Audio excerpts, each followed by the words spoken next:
evening and thanks for joining us tonight for News 4 Live at 5. I'm Jessica Bowman. Topping news tonight at 5, South Sioux City, Nebraska is making major strides in economic development. This comes after the recent approval for an inland port authority. That project is in conjunction with Dakota City. Now, the program incentivizes cities designated as port authorities across the state of Nebraska to develop industrial and commercial business in the area. The Inland Port Authority also serves a regional merging point for multiple modes of transportation.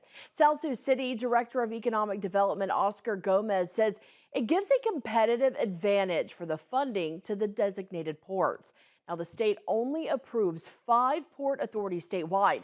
South Sioux City now joins North Platte, Omaha, Bellevue, and Fremont among the group of 5. The Port Authority is placed in multiple areas in South Sioux City and parts of Dakota County. If you take a look at the map on your screen, there's the land to the south that has some overlap with the Roth Industrial Park, and land to the east just south of Highway 20, where Ho Chunk Incorporated is developing a casino. The approval for an inland port authority is a year in the making. Staff currently planning what they can do with the nearly 700 acres of land for growth.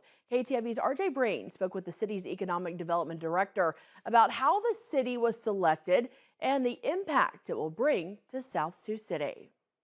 We always talk about economic growth and how can we make our community grow. This would be a perfect tool to use. Back in January of 2024, South Sioux City staff applied for the Inland Port Authority through the state of Nebraska. The city needed to meet 2 of the 4 requirements and met 3 of them. Within 1 mile of river and a major rail line, 2 miles from a 4-lane divided highway, and 2 miles from a major airport. Staff also needed to provide evaluation of what the economic impact is to the city. The city will market that land as industrial or heavy commercial. And then with the inland port authorities, we can target those roads, infrastructure needs, expansion of rail, and that's where the funding comes in. So instead of competing with the whole state of Nebraska, we're only competing with 4 other communities. Now, the city of South Sioux City has hundreds of acres at their disposal to fuel this Inland Port Authority project. The different designations of land could have various types of businesses on each, from industrial to entertainment and even casinos. Based on the location of where other current businesses are, Gomez says this helps guide the planning and process for economic development.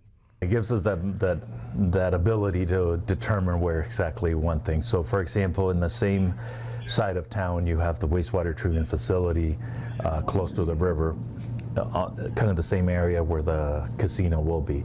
Well, it doesn't make a whole lot of sense to have a heavy industrial next to the casino. Gomez adds that the number of jobs and revenue the port will create are unknown at this time, but he hopes that in the next 10 years, the project creates between 300 and 500 jobs in South Sioux City. In South Sioux City, Nebraska, RJ Breen, KTIV News 4. And Gomez says once the official announcement is made, the city will start advertising land for possible businesses they want in each area.